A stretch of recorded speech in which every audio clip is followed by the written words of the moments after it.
Hi, everyone. It's Julia Peacock. I wanted to take a moment to talk to the friends, the volunteers, the donors, and the supporters of the Julia Peacock for Congress campaign, not just in the 42nd Congressional District, but across the state of California and even across the country. People who have written postcards and sent emails and phone banked and canvassed on behalf of this amazing grassroots movement that we built, starting all the way back in February of 2017 when I told Ken Calvert he was sitting in my seat. It is with a heavy heart today that I announce that I am no longer running for that seat. I apologize for the tears. This is a decision that has certainly not come lightly, and it is a decision that I have been mulling over ever since I ran and lost in November of 2018. What we accomplished over the last 2.5 years, and I say we because I may be the face and the name of the campaign, but I am certainly not alone. What we accomplished was almost nothing short of miraculous. We knocked on thousands and thousands of doors and wrote thousands and thousands of postcards and made thousands of phone calls and sent thousands of text messages. And in a midterm, in a very, very safely red district, where less than 30% of registered voters are Democrats, I not only won the primary, but I helped to erode Ken Calvert's lead over this district. I could not be more proud of the people who helped make that possible. I could not be more proud of the commitment that I made to this community. There's the dog. My commitment to this community is not over, but running for Congress is not something that I can continue to do. The physical and emotional toll that this has taken on me is too much. And I was naive. I was naive to believe that we could really do this on almost no money.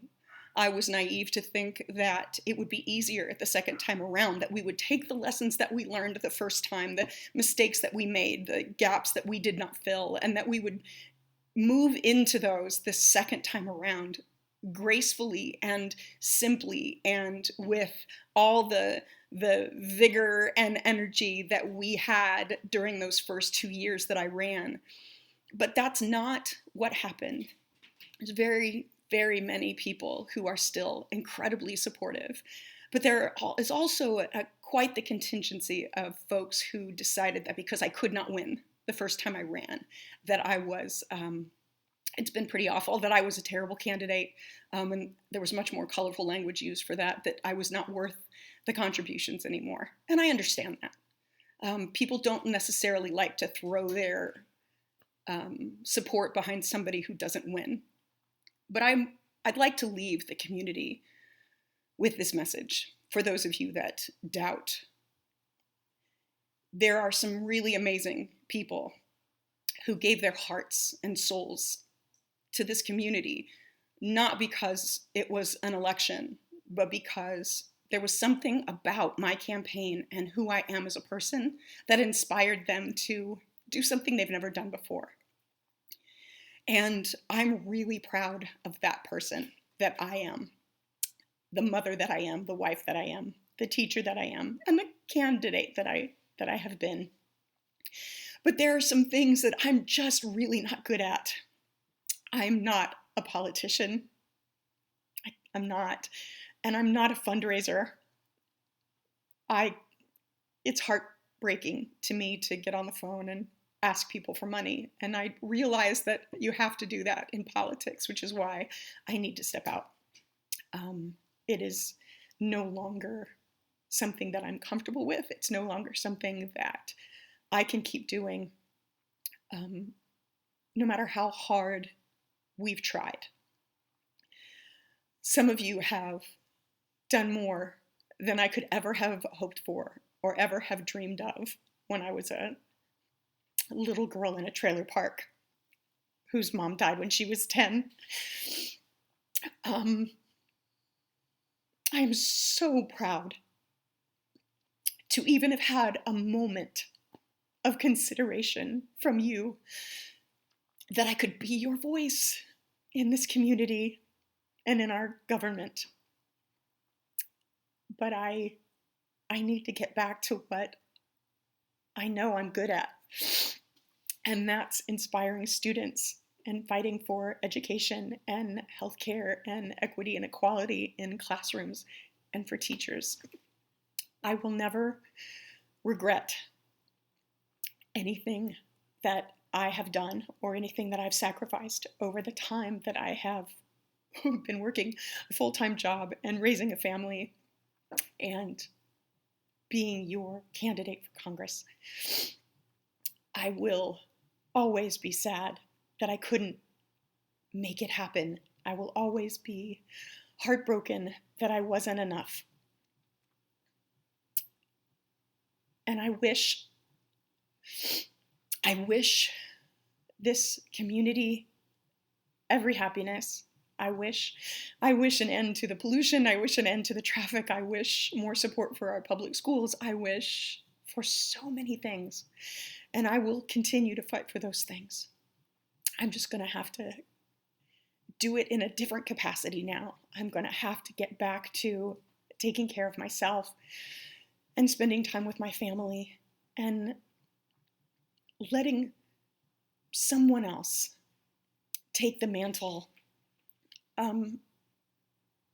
I will say, and this is probably petty, I do not endorse or support either of the other two candidates that are running against Calvert at this point, at least the ones that are running as Democrats.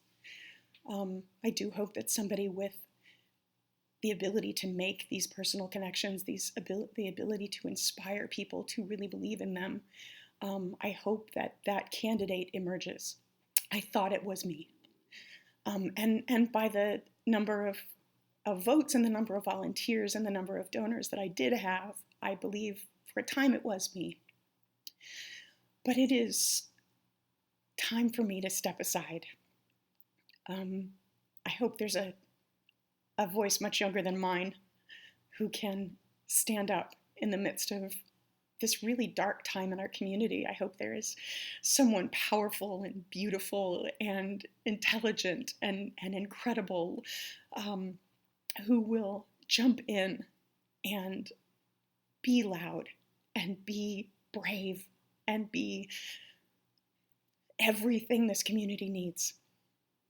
I apologize sincerely for not being able to go the distance. It is not because I do not believe in this community. It is not because I do not believe that we are worth fighting for. It is not because I don't believe that we deserve so much better than the representation that we have. It's because I don't believe that that person is me any longer. I will always cherish the brave, wonderful people that I've met on this journey who took my hand and helped me lead this charge. And I am so honored that for even just a moment, you believed in me and let me fight for you. I will never forget this, and I will never forget you. Thank you so much for everything that this amazing journey has taught me. I wish everyone who is still willing to fight this fight all the success and all of the energy it takes, because it does take a lot. And I thank you again for your trust in me and your belief in me. And I wish all of you the best. Thank you so much.